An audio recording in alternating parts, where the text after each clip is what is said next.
Rack your look for spring at Nordstrom Rack and save up to 60% on brands you love. Rag & Bone, Vince, Marc Jacobs, Adidas, Joe's, and more. Great brands, great prices every day at Nordstrom Rack. Score new dresses, denim, sandals, designer bags, and sunglasses, plus updates for the family and home. Get your spring on for less, up to 60% less today at your Nordstrom Rack store. What will you find? Meet the next generation of podcast stars with SiriusXM's Listen Next program, presented by State Farm. As part of their mission to help voices be heard, State Farm teamed up with SiriusXM to uplift diverse and emerging creators. Tune in to Stars and Stars with Issa, as host Issa Nakazawa dives into birth charts of her celeb guests. This is just the start of a new wave of podcasting. Visit statefarm.com to find out how we can help prepare for your future. Like a good neighbor, State Farm is there. Today is the day you will lose fat. Come see Dr. T at NJ Diet. Easiest diet I've ever done. It's changed my life. Come see Dr. T. Using blood work and DNA testing. 1-855-5NJ-DIET and NJDiet.com. Change your life in only 40 days with NJ Diet.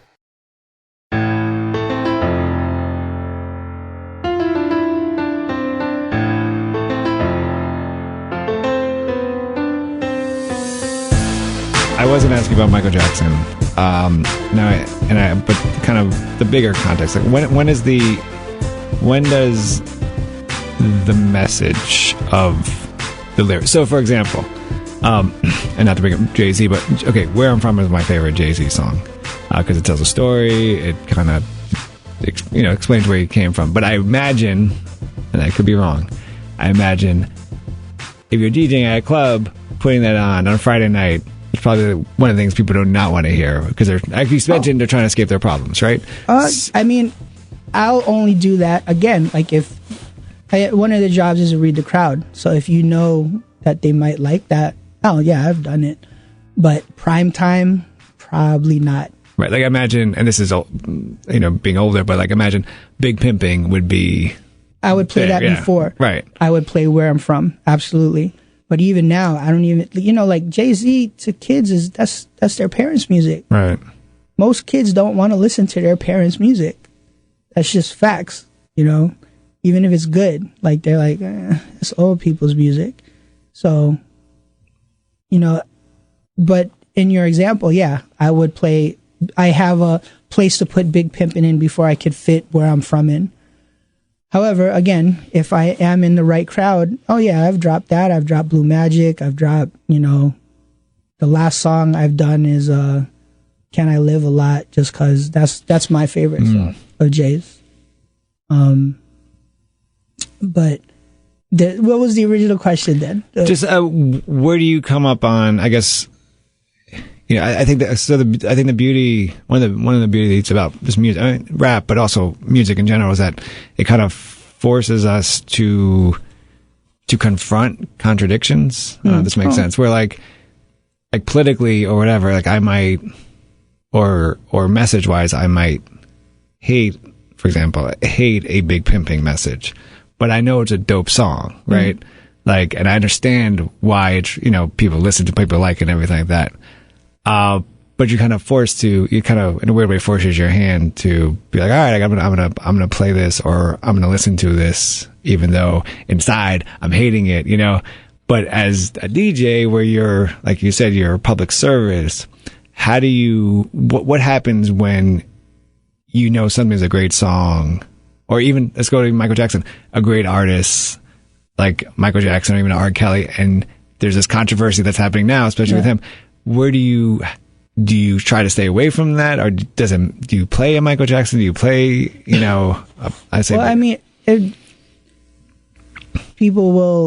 I've had arguments with people, but undeniably, like, hip hop is just misogynistic music. Like, right. I mean, just look. I don't know. It's interesting because people will try to say, no, it's not. No, it's not. And I agree with that side too. Hip hop, I've seen join the world. I've met people when I went to Hong Kong, and I told you I was writing that thing, I met people who couldn't speak a lick of English.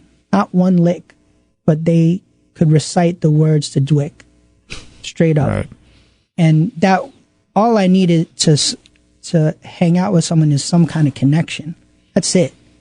We couldn't talk, but we could enjoy the song together. You know, that's also why I love food and music. They're universal languages. You don't, you know, I could be sitting with someone who speaks Portuguese only, and we can eat a meal, and we don't have to say one word to each other. Oh, this is good. Yeah. This is delicious. That's it. That's all we need. And that's the beauty of food and music in particular, which is one of the other things I'm into. But I mean, honestly, there are, if you work in this world as a DJ, you will contradict yourself if you have certain convictions. It's just fact. Like, you know, you can't say you're a progressive, you know, and then play a song like Big Pimpin'. Right, right. But, I mean, here I am. Right. I think, you know, the excuse that most people give is, you know, this is exaggerated reality, those type of things. Oh, you know, just, you know, and in some cases I think it's very valid. You know, like the F the police stuff and, you know, NWA, you know, this is not romanticizing necessarily. It's exaggerated reality of what we see every day to give you a view into what our lives are like. Yeah. But, you know, historically, our music, you know, and I say our because I'm part of this now, is, it's, you know, not everything was like what Chuck D was spitting. Right. You know? A lot of it is ignorant. I don't know, you know, the bigger picture of it. If any qualms I had about it, I put those aside a long time ago. You know, I'm actually, you know, I don't really like drink. When I DJ, with the exception of maybe, I don't know, once or twice, I've DJ'd how many years? Like, I never drink when I DJ, you know, and I'm actually, for a very long time, I didn't drink until I was 27 years old, which is really late for most. But I was already DJing, you know. I make my money essentially off of people drinking. Right, yeah. So am I promoting drinking? This is stuff I've actually thought about. I don't know. So does that make me evil? Right. I don't know. I guess if you want to go far back enough, you know, that was, you know, like when Ray Charles was making his music and taking gospel music and turning it into heathen music. And, you know, it's like that, you know. It is a slippery slope if you go back far enough, but I guess you got to figure out what you take to heart and what is just entertainment. Because, you know, I like John Wick. I think those are great movies, but I don't think the average person should have guns, you know, not an AK-47. You know, I don't want to see anyone actually die. You know, so I guess that's the kind of the mindset I have as far as that. Now, the interesting thing about what's happening now with Michael and ours is just that if you look back far enough and you want to scrutinize all our heroes are shit. Yeah. Like, that's just fact. Pick someone. Like, you're going to find something wrong. And, you know, obviously there's a spectrum. Mm-hmm. Some are really wrong. Some are whatever. If you look at Gandhi's writings, like, Gandhi was a peaceful man and he did a lot for certain people, but he did not write very well about African people. Not at all. Like, he's almost basically an enemy. Right. Muhammad Ali, who I've met and I love, at one point in his life, he actually met with the KKK because he didn't believe the races should mix. Like, yeah. You know? Okay, so does that mean I stop liking Muhammad? Right. You know, Muhammad Ali? Or, you know,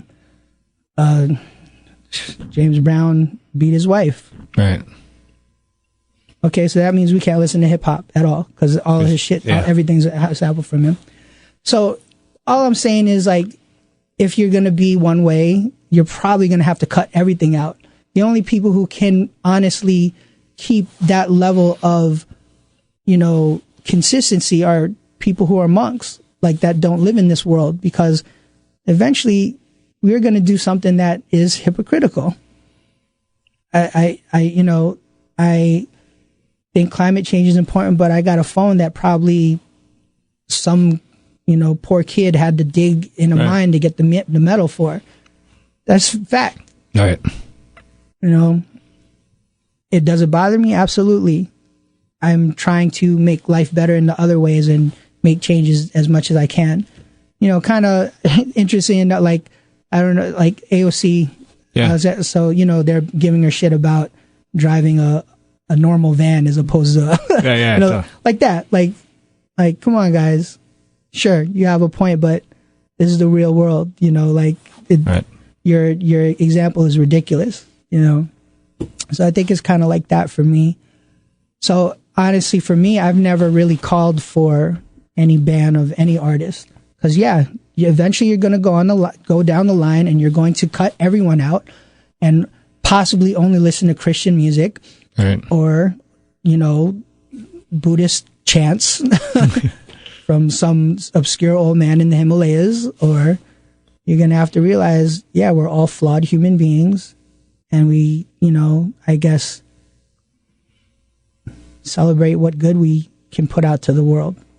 I guess. I don't know. Beyond that, that goes for everything. I mean, we denounce Columbus, but any landowners, ask a landowner if you're going to give your land back to a native. Yeah. Answer is no. Right. No, you're right. Like, who would? I know I've actually met people who have done that, who have, like, they've bought land and they're like, you can come live on it. But to, like, in Wyoming and out there, and I know people who do that. Could I honestly say I would do that? Probably not without, hurting myself and hurting my family. It would be difficult. So these are things I think about, and I'm interested to see what happens. On my timeline, though, it's been interesting because all the people who have, almost unequivocally, the people who denounce R. Kelly immediately are defending Michael, which I find really interesting and unfortunate. And I don't know. The thing is, I think the trick in our lives is we got to do something so great that all the shitty stuff we do, everyone kind of looks away. Yeah. And that seems to be the thing. Like, just go down the line. All our heroes are shit.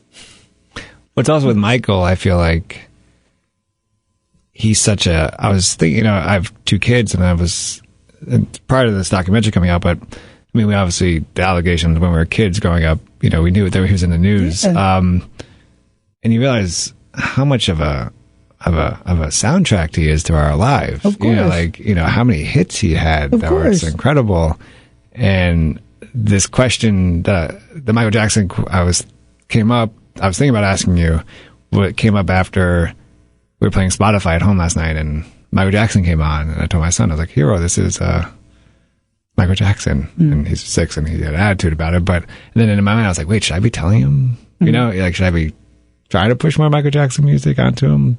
But because he's such a fabric of my life when I was a kid. But yeah, I mean, I think that might be why everyone's defending him. Like, it's almost like, the people you admire are reflections of yourself. Right. And no one wants to feel bad about themselves, I guess, essentially. Yeah. Right. And I think that's what it ends up being. I don't know what the answer is, but honestly, for me, it's like I said, I've already made peace that most of our heroes are really crappy people. Right. And what we got, what we choose to do with that information is entirely up to every individual. I guess the problem is when I've heard people say ridiculous stuff like, if you still support R. Kelly, you're just exactly the same as a Trump supporter. I'm like, that's a little far-fetched, buddy. Yeah. And that same thing, and that same person also defended Michael Jackson. I'm like, just be consistent, or just don't say nothing, which is what I do. I want to, obviously a hard transition to make out, but I want to talk about influences and music influence. on your Bittersweet mixtape. So I have this thing. Sorry, backlog, and I know you don't have that much time, so I'll try to be quick. Stevie Wonder references in hip hop are a lot. Yeah. Like, you know, Blind Like Stevie, DMX, The Roots have said it, and so many artists talk about it. You start out the mixtape with Stevie Wonder. Bittersweet, yeah. What has Stevie Wonder's impact been on you as an artist, and why do you think he's so popular amongst rap artists? I mean, I guess just the music he's made. He is one of those artists that have been able to evolve. I mean, he's been an artist since he was a child, you know, and that's hard. Look at the average pop artist. They have, a lifespan of 2-3 years at most before they just fall off. Right. It's pretty rare. Like Jay is a rarity. Like, look at all his contemporaries, Ja Rule, DMX, you know, they were all in a cover of a magazine together, like, yeah, you know, in jail or should be in jail. You know? And, you know, so his longevity, I think, is one thing. You know, his talent. I mean, his talent is so great, people forget he's blind. Like, like that's like the last thing I think about. You know, sometimes that's the first thing. Oh, well, he happens to be blind and he can play the piano. Like, I don't even remember that he's blind. Like, that's how good the dude is. So I think it's all those things. You know, just like what you said about hip hop is, you know, Michael was a fabric of your life. I think his music was a fabric of a lot of people's lives. A lot of times I kind of refer to like the old Eddie Murphy skits. He used to talk about Stevie a lot. You know, people will get real sensitive if you make fun of Stevie, you know, because he's so beloved, you know. So, yeah, I think it's just a lot of it is that, you know, there's just artists like that kind of transcend even his most horrible stuff. I would always remember, though, it's interesting, when I was growing up, when I became musically conscious, was the terrible part of his, you know, I just called to say I love you and all that stuff. So when I first got introduced to him by hip hop, I'm like, who, the Dionne Warwick dude? Like, you want me to like him? So I had to go back in his back catalog to find all the other stuff to be like, oh, that's what you're talking about. Okay, yeah, okay. We can forget about I just called to say I love you. That's fine. Yeah. Oh, you came up at a time, and obviously I came at a time, you being more significant in this question, is where and we talked about it, how rap wasn't played on the radio, it was very obscure. So you were obviously finding different genres of music to listen to. Mm-hmm. We're at a time now, and a little before this, that you have a generation of artists, rappers, DJs coming up where rap is the number one genre and rap is their influence. Mm. How do you think that has changed the art of the DJ and even the art of the MC, having a rapper as your influence versus maybe even a Stevie Wonder as your direct influence? So I could speak to one aspect of it, I think, pretty easily. You know, well, one of the jobs of the DJ before was to maybe be obscure or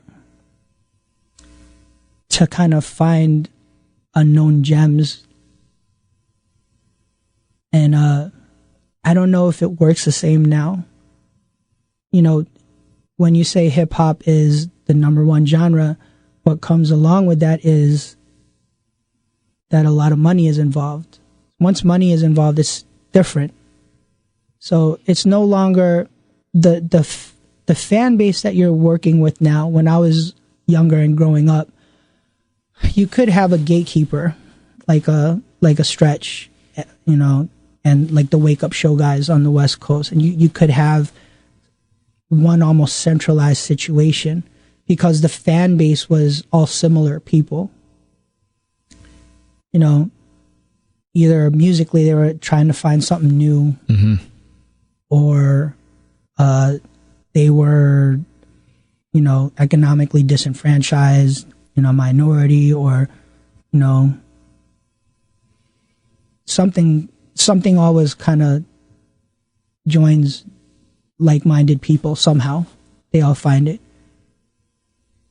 But now your fan base, you know, you saw like the same people that like 50 Cent are the same people that like Taylor Swift. And now the same people who like Taylor Swift are the same people who like Kendrick Lamar. So you're not working with the same situation now. You need to, if you're a DJ anyway, your job is to kind of please both sides. Right? So it's makes, for me anyway, DJing kind of difficult. So before, when you would read the crowd, if I played, I don't know, say I played Mary J. Blige song and then I played a Jackson 5 song, I kind of knew I could play a Stevie Wonder song and I knew I could maybe play a Gap Band song. But nowadays, I don't know. You know, they know the Jackson 5 song, but they also will go crazy if you play Mo Bamba. So where are you supposed to go? Right. You know, it's harder to build the lines. But with technology like Spotify and, you know, when we used to listen to music, we couldn't pause a song. We couldn't get rid of a song. We had to listen to whatever the DJ played. Right. We had no control. These kids are growing up in an age where they don't like a song. Switch, yeah. So they have all the control. I don't know if they even hear music the same way. I don't think they care about transition. I don't think they care about energy. All they care is like, I love Mo Bamba. I want to hear it right now, even though it's 8 p.m. and there's only 5 people in the club. That's what I want to do. And from what I could tell from the DJs who are getting, you know, hired, the DJs I've seen, half the time it doesn't matter. Like, they're terrible DJs, but they have some kind of name associated with them. They're a model / DJ or a designer / DJ or celebrity / DJ. And that's all people care about, to get people in the door. Right. Like, you know, if Shaq messes up a mix, you think anyone's going to boost Shaq? No, that's Shaq. Right. So, you know, with the bigger question, I think it's made DJing kind of weird. As far as like me personally as a hero, like how do I feel it's changed? I mean, I don't know. For the kids, I don't know if the process has changed at all. Like, you know, you get influenced by stuff and you work off of that. I'm sure people still get influenced off of Stevie. My argument for recently, to me, like, this will often come up when people ask, like, who's a bigger artist, Jay-Z or Kanye?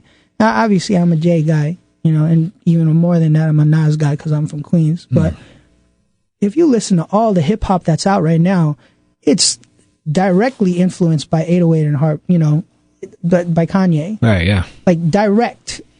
The singing, the use of auto-tune, the weird beats. That's all. If that album didn't come out, who knows what people would be rapping like. That's all from that. And I'm positive most of them would say, yeah. Oh, yeah, that was one of my favorite albums when I was a kid growing up. And, you know, they just got influenced by someone like that.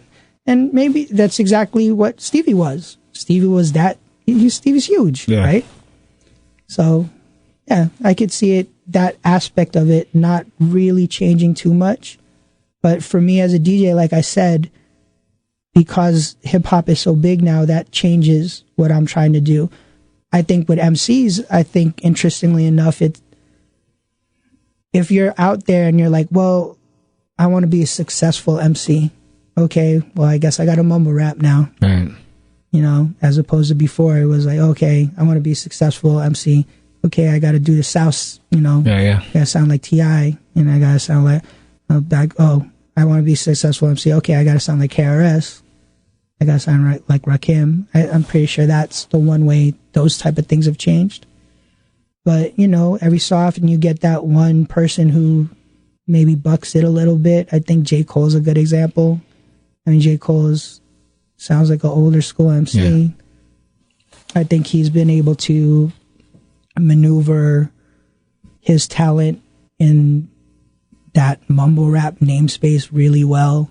You know, I went on tour with him when we were with Jay, and you know, he opened up for Jay, maybe did 3 songs, 4 songs, and there would be like, even though it was a stadium, I don't know, maybe total like 100, 200 people there because they were just still coming in. Right. I remember him being that. And now he's selling out freaking the Garden by himself. Right. Like, that's fucking crazy.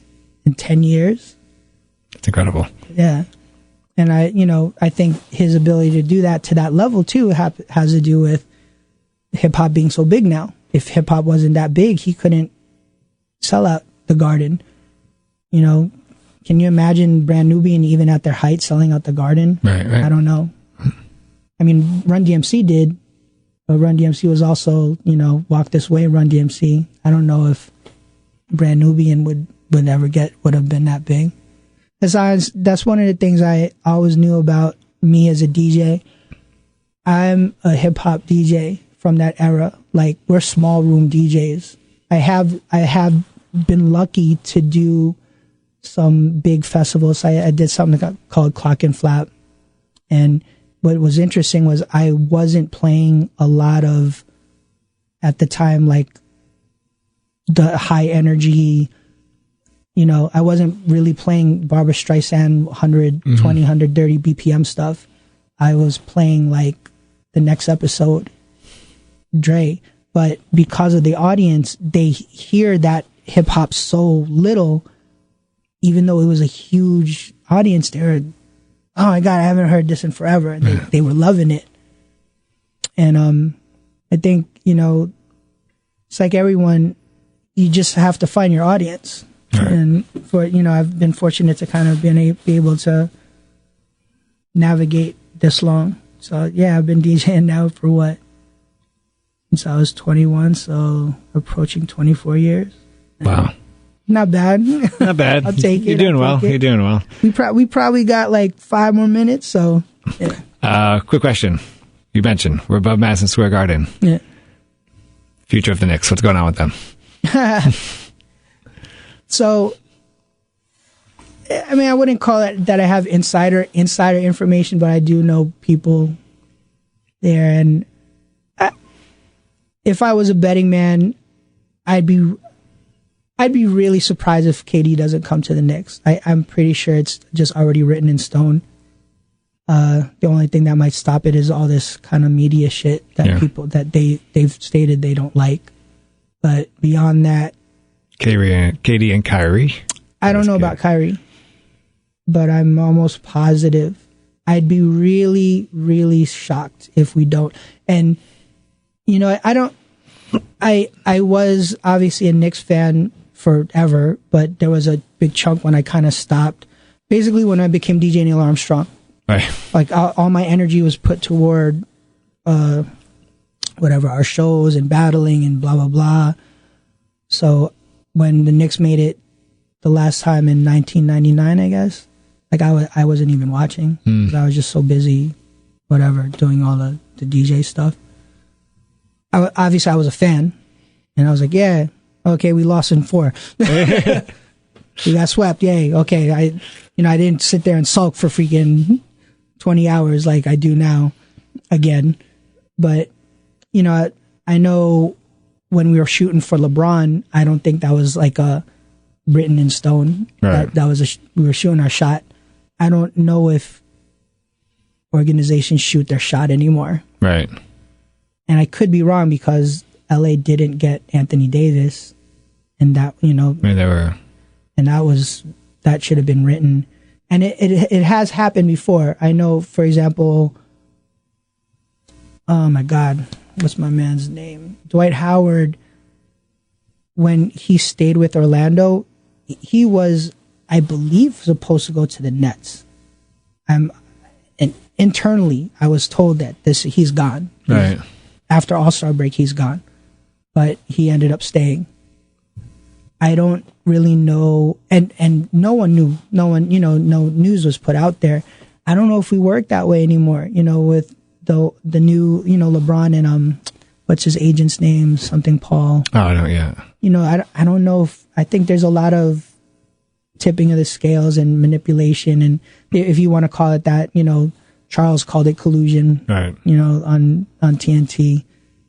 I don't know if it's quite that, but I don't know if people make moves without,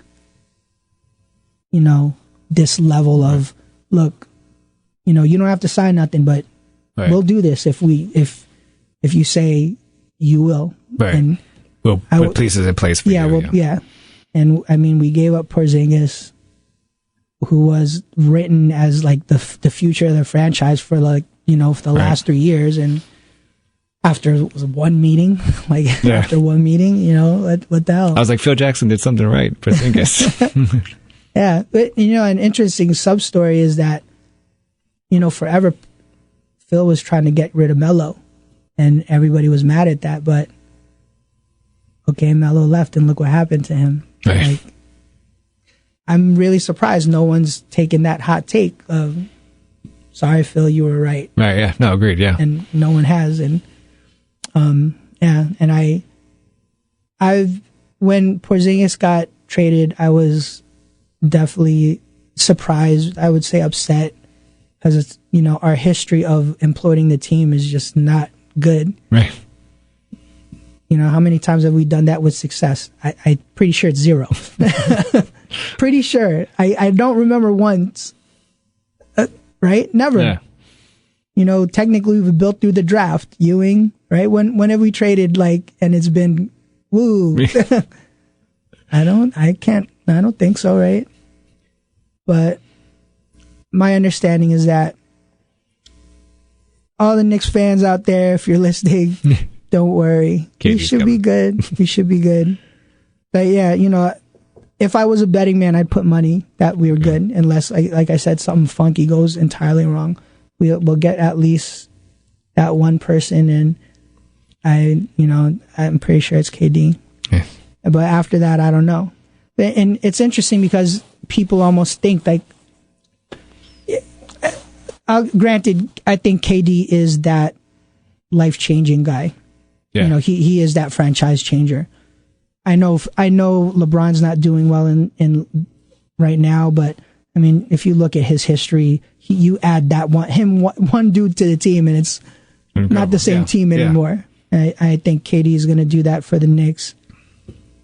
I don't know if we're ever going to win a championship, but my understanding internally is that the new regime is doing everything right as opposed to before. So, some insider stuff that I found out, with KP, and it wasn't, Phil did try to shop him. Phil did try to trade him. I don't think people remember that. There's reason for Porzingis not to feel so great over here. Right. The one thing that I have heard, not internally, but just in the news, was I guess they weren't trying to offer him a max contract. And I think I think that's somewhat legitimate. Yeah. Legitimate, I said, some people are going to breathe down my neck. Like, what are you talking about? He got hurt. He didn't prove nothing. But look, you tell this guy you're the man for the last 3 years, and then you pull if you were at your job and they're like, yo, you're going to run it. You're going to run everything. And they're like, sorry, B, we can only give you vice president's, right, yeah, spot. Yeah. Are you going to be like, why are you telling me this? Yeah. Nah, I'm not doing this. I can go over there and be the president. F y'all. Right. Just put yourself in that position. Tell me you wouldn't do the exact same thing. Or would you be like, oh, yeah, okay, the Knicks fans are great. I'm going to stay here and be the vice president. Get the fuck out of here, man. Y'all are ridiculous. Bleep that out if the curses aren't allowed. All right, so I got maybe 5 more minutes left. Oh, man. What else do we got? Actually, if I wanted to, you mentioned the 5th Platoon earlier, and it's been 20 plus years, right? Yeah, 22, I guess now. What? Real quick, I know you mentioned it a little bit, but who are they? Who are they? So why did you guys start? The 5th Platoon is myself, DJ Daddy Dog, DJ Rolly Roll, DJ Cotton Candy, DJ Doughboy, Vin Rock, and the last dude that joined us was a kid named I Emerge, and he won the USA Championships twice in a row and a whole gangload of other stuff when he was at his height of battling. We got together, I guess that's what you did back then. If you found a clique, you're like, all right, this is my clique, this is my crew. and we rose through the ranks pretty quickly. Like I said, 6 months, within 6 months, we went from kind of being nobody to being, I don't know, top 5 DJ crews, if not in the world, in the United States. Wow. And I say this, like, I'm a humble dude and I'm not a arrogant dude, but this is just factual. It was the Beat Junkies, ISP, X-Men, before the Allies came around and blew everyone's minds out, like we were right up in there right after that. So I think we joined together. One of the other things too is we all happen to be Asian American, and I use that, not all of us. So one of us is half Arab, and I emerge as just a normal Jewish guy. But Jewish Asian. Basically. But yeah, he, I guess, that might have been one of the things that kind of joined us together, because, there wasn't a lot of Asian faces in hip hop in New York and anywhere, to like Chad Hugo. There was a bunch of cliques back then, like the Mountain Brothers. There was this clique out of Chicago that I'm a terrible friend. I just forgot their name right now. And on the West Coast, there was a lot more, Asian presence, like with Qbert and those guys, Mixmaster Mike, Apollo, but not in New York. And was that an obstacle? I never viewed it as an obstacle. Some people might. I think actually back then, in the battle scene anyway, if you're Asian, most people are kind of like, okay, this guy got some shit. Kind of like, I'm gonna bet on the Asian or the white dude in a MC battle, just kind of like, right? Oh my God, what was my homeboy's name? I haven't been to a battle in a while. He was part of the Brown Bag All Stars. Had a really deep voice. Soulcon. If you just saw him on the street, you wouldn't think he's the one, but I'm going to bet on Soulcon to whoop someone's ass right now. Yeah, so I didn't view it as an obstacle. I think it wasn't for us anyway, but we were part of that pure, real hip-hop side that was, I think, more just, yo, let's rock. Let's just rock together. When I got thrust into the whole Jay-Z thing, for sure, I'm sure people were like, who the fuck's this guy? Because they would literally, all the rock boys are black. It's me and a bunch of black dudes. So I can't help but stick out like a sore thumb. But yeah, I would like to think that every time that's come up, that people are like, okay, he's cool. He's doing his thing.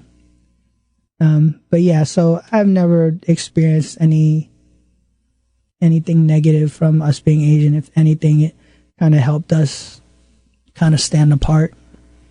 Yeah, I would say. Yeah. Nice. I know you probably should go, but yeah, hold on. 2 more minutes. 2 minutes. Oh man. Well, you know what? Here, this is what I'm going to do. I'm going to see what time the train leaves. That's what we'll do. But yeah, keep asking me questions until I got to roll. Quickly, I want to ask you about technology.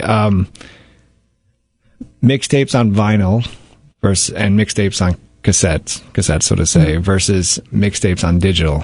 What's the kind of the major differences in terms of the purpose behind the mixtape in these platforms, and what's kind of the similarities? Well, I think these days, unfortunately, most people just don't buy music. It's hard to convince people, especially kids. Like, kids don't even know what MP3s are. Right, like, I have friends who are like, my kids don't know what MP3s are because they don't use it. They use Tidal and they use Spotify and they stream. So they're like, what's an MP3?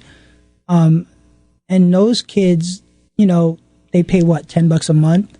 So convincing someone to pay $10 for an hour's worth of music, most people from this era is like, Yeah, I'm not going to do that. Right. So most people nowadays, if they put out a mixtape on the internet, it's for free. They do it for free, which is unfortunate.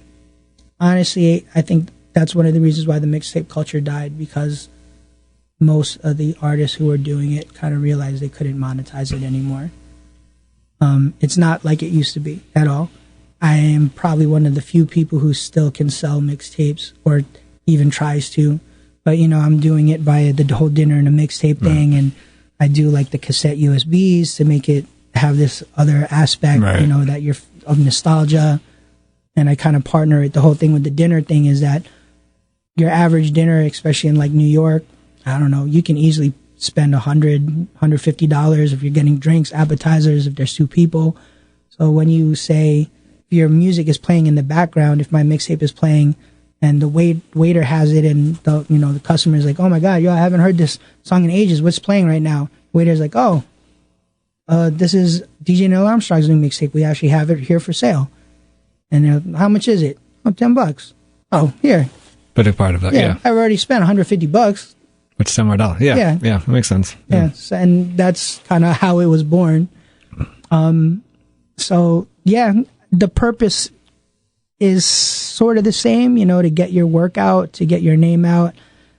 But like I said, in the internet age, it's hard to monetize it directly the way it used to be. Like, when Kid Capri put his stuff out, you're selling it $20 a pop out of the, his car and whatnot, and you can't really do that now. Like, it's just impossible to do that. But it's strange for me I listened to the Bittersweet mixtape, but I was listening to it on Spotify.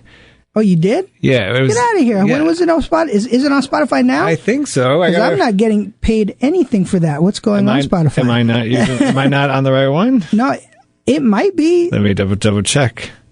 I don't know. Honestly, I don't even know how that works. But if it's on Spotify, is that right? Or is that just your playlist? No, that's me. But it's weird listening. Like, it's weird that the idea that mixtape and what I'm saying. Wait. Where's my money, Spotify? What's going on? I'm gonna send you this link. You gotta send me that link. You should listen to this new mixtape I'm sending you right now. Unbelievable. But it's just weird, like the concept of a mixtape being a being a stream playlist when you're so used to like the physical cassette. Do you have any time? Do you have time? Or I have 5 more minutes, and then I got to roll, or my wife's gonna kick my ass. Oh, okay, that's not good. I just wanted to ask you real quickly about so how's the sound wise? How is that? Like sound of a cassette or sound of music off a cassette versus sound of music off a digital platform. I guess what's like the essence of the mixtape in terms of sound? How is that? Like quality, or even like, like some people describe like, my music on vinyl sounds warmer, I don't know, man. That's an interesting question. Unfortunately, you know what? My ears are pretty blasted from DJing clubs, so I'm not one of those audiophiles. I will admit, though, when I produce a mixtape a certain way, so sometimes I'll do it where, usually I've done it where I take a song and I run it through my turntables and then essentially record it back into a computer. It does sound different than when I take an MP3 and like you can actually work in like Ableton, for example, and just time stretch stuff to beat match. And I've had to do that in the past, or I've done it just because I was working on something quick. Mm-hmm. And it sounds different because you're not going through an extra analog piece. It's just taking that MP3. So I hear stuff sonically, like maybe a song that sounds flat, like there's a cymbal that's supposed to sound like it's coming from back there. But when I do it through the turntables, by the time it gets back in, it sounds like it's right there, right next to the, interesting. kick. Like it loses that spatial aspect. When I've done stuff in Ableton, it keeps it. So that might be a reason to do stuff internally as opposed to running it through. However, my process is definitely, I'm a, turntable guy. So I still like doing stuff that way as opposed to just dropping it into Ableton and letting the program do the work. Right. Like I'm used to doing the work. So yeah. Turntables with vinyl? Whenever I've done one of my original mixtapes, it's all on vinyl. Okay. Even the new stuff. Yeah, but I did like a mixtape. The last mixtape I did was, and actually that's not true. I did use Pro Tools to pass it through, but I've been messing around with like a new wave mixtape that I was just testing out, and I hear stuff when I just place it into Ableton. That's really different. All right, hold on, let's see what's at 2:21. You know what, man? No, we should wrap. Go. Yeah, let's wrap up. DJ Nils Armstrong has to go catch a train. I gotta go pick up my daughter from preschool, and because she can't walk home by herself yet. So it's gonna be a while for that. Damn, thank you so much, man, for taking time. Absolutely, it's been really an honor. If you want to hear more, I don't know, check the podcast and let us see. Neil, we need more. Yes. I'll come back. Cool, man. Thank you so much.